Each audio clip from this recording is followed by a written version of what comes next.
The Grand Assembly Hall of Kepler Station stretched across 3 kilometers of reinforced crystalline walls, its vast expanse designed to accommodate the most diverse gathering in galactic history.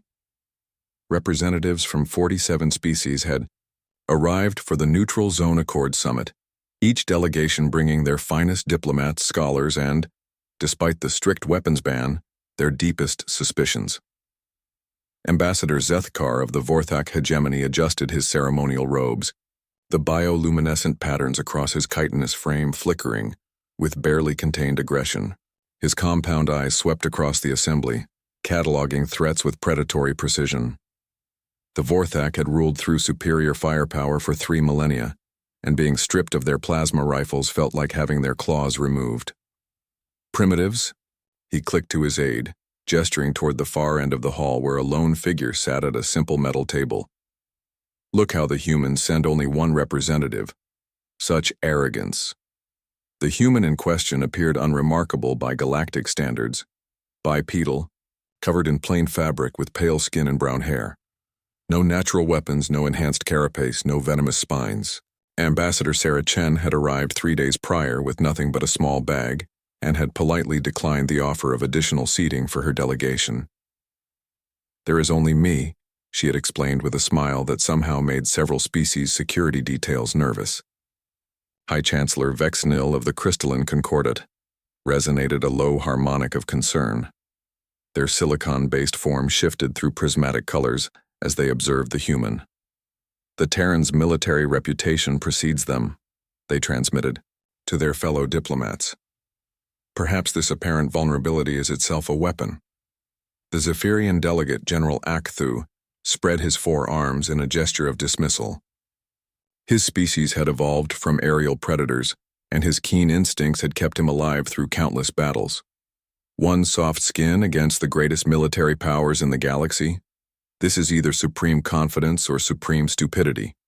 As the summit commenced, the various species took turns presenting their territorial claims and military capabilities.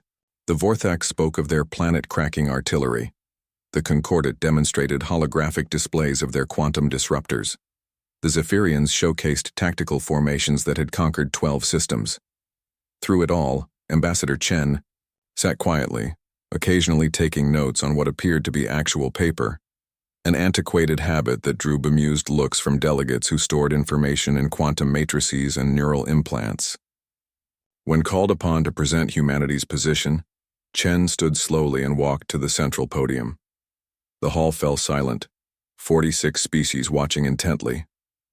Honored delegates, she began, her voice carrying clearly without technological amplification. My species appreciates being included in these discussions. We understand that many of you view humanity as newcomers to galactic society. A ripple of agreement passed through the assembly.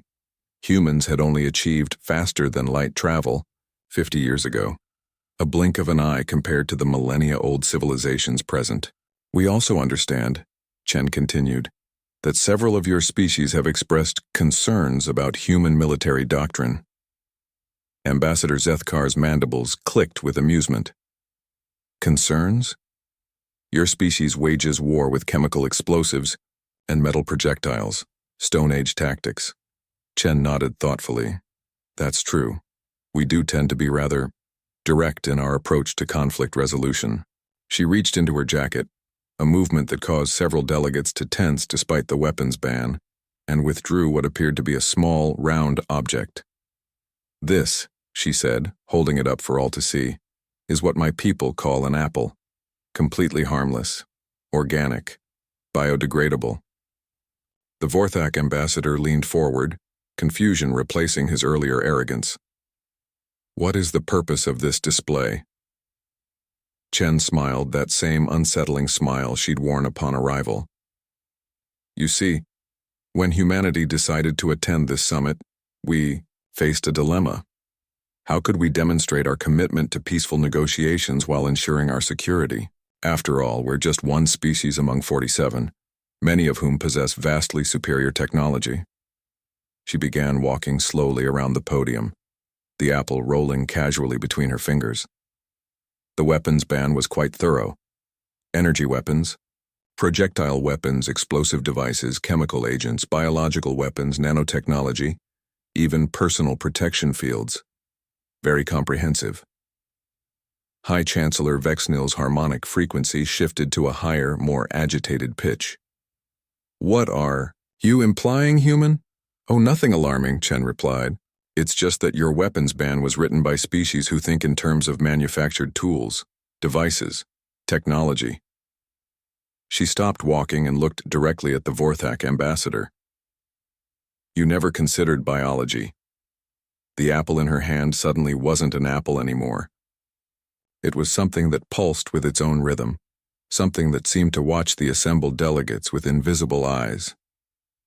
This is a Terran organism, Chen explained conversationally, as if discussing the weather. We call it Project Eden. It's remarkably simple, really. A modified fruit that, when exposed to the electromagnetic signatures of non-human neural activity, releases spores that are perfectly tailored to each species' respiratory system. The hall erupted in panic. Delegates scrambled for exits that were already sealing automatically. Emergency containment protocols, designed to prevent the spread of dangerous substances, had turned the assembly hall into a perfect trap.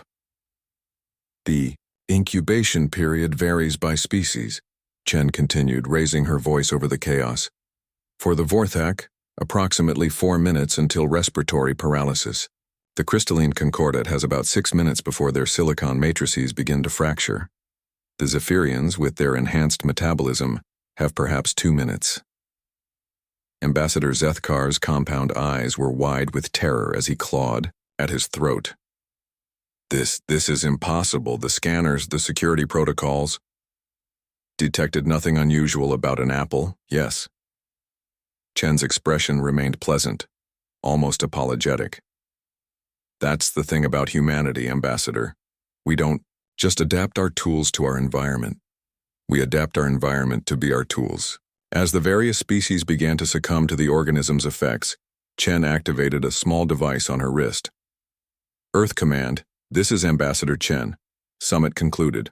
All territorial disputes have been resolved in humanity's favor. Though, response crackled through subspace. Copy that, Ambassador. Colonization fleets are standing by. Chen looked around the hall at the motionless forms of 46 alien delegations. Each species had brought their finest military minds, their most advanced technology, their deepest knowledge of warfare and tactics. None of them had considered that the greatest weapon might be the one that looked like food. She picked up her bag and walked toward the exit, stepping carefully around the fallen delegates. As the doors sealed behind her, the station's automated systems began their sterilization protocols, preparing the facility for its new human occupants. Outside, 47 war fleets waited in the void, each representing the military might of entire civilizations. By tomorrow, they would all be flying Earth's colors. Humanity had kept their promise. They hadn't brought a single weapon to the summit. They had simply brought themselves, and that had been more than enough. After all, humans had spent millions of years turning everything around them into weapons. Why stop at the dinner table?